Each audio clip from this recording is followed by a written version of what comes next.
नमो नमः। चाणक्य नीति का तृतीय अध्याय का पहला श्लोक। कस्य दोषा कुलं नास्ति व्याधिना को न पीड़िता व्यासनं केन न प्राप्तं कस्य सौख्यम निरंतरम। कस्य किसके दोषा दोष कुलम कुल में न अस्ति नहीं है व्याधिना बीमार को कौन न नहीं पीड़िता पीड़ित है व्यासना दुखी केन किसे न नहीं प्राप्तम प्राप्त है कस्य किसे सौख्यम सुख निरंतरम निरंतर है।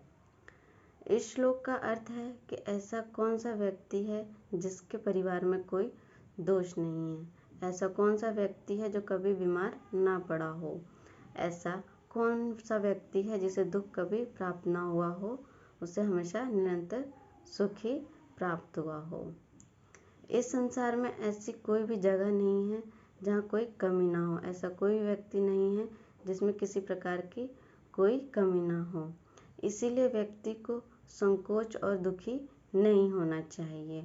व्यक्ति को अपने अंदर की कमियों को रखते हुए अपने अंदर की जो गुण हैं उसको उभारना चाहिए, उसको विकसित करना चाहिए। अपने अंदर की कमियों को ना ज़्यादा ध्यान ना देते हुए अपने अंदर के जो गुण हैं उसको विकसित करना चाहिए, क्योंकि इस संसार में दुख जो है हर किसी को प्राप्त नहीं है और सुख भी हर किसी को प्राप्त नहीं है। इस संसार में दुख, जिसको आज दुख है कल उसे सुख की प्राप्ति होगी, और जिसे आज सुख है उसे कल दुख अवश्य होगा। यह सुख और दुख व्यक्ति के जीवन में लगा रहता है।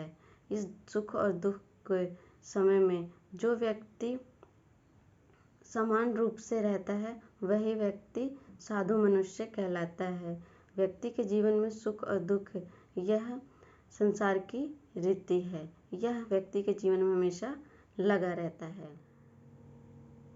आचरा कुलमख्याति देशमख्याति भोजनम संप्रभम स्नेहमख्याति विप्राख्याति भोजनम। आचरा आचरण, कुलम अख्याति कुल का परिचय देती है, देशम अख्याति देश का परिचय, भाषणम भाषा देती है, संप्रभम आदर सम्मान, स्नेहम अख्याति स्नेह का परिचय देती है, विपुराख्याति शरीर का परिचय, भोजनम भोजन देती है। इस श्लोक का अर्थ है कि व्यक्ति जो है उसके कुल का जो परिचय है व्यक्ति का आचरण से पता लगता है, उसके व्यक्ति की भाषा से उसके देश का परिचय होता है। इसी प्रकार व्यक्ति द्वारा दिए गए मान सम्मान से उसके स्नेह का परिचय होता है, और व्यक्ति के शरीर को देखकर उसके भोजन का परिचय होता है। तात्पर्य यह है कि व्यक्ति जो है वह किस कुल का है या उसके आचरण से पता लगता है। व्यक्ति यदि उच्च कुल का होगा तो वह शांत स्वभाव वाला होगा, अच्छे आचरण करने वाला होगा, सभी के साथ अच्छा व्यवहार करने वाला होगा।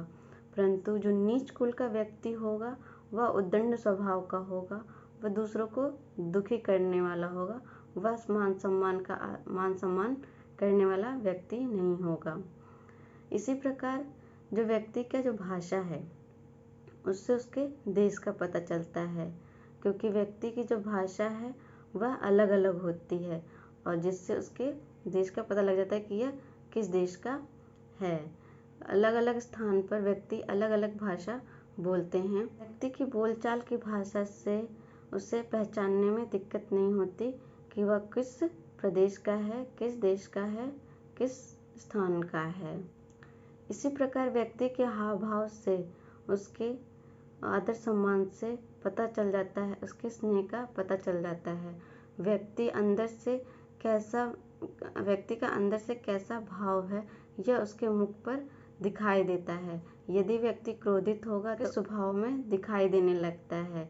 यदि व्यक्ति दिल से किसी का आदर सम्मान कर रहा है तो वह भी उसके आचरण में, उसके हाव भाव में दिखाई देता है। व्यक्ति के व्यवहार से पता लग जाता है कि उसका जो यह आदर सम्मान है वह बनावटी है या फिर सच्चा। देर तक कोई भी व्यक्ति अपने अंदर के भावों को छिपाकर नहीं रख सकता। उसके अंदर के जो भाव हैं वह मुख पर दिखाई दे जाते हैं, उसके व्यवहार में दिखाई दे जाता है।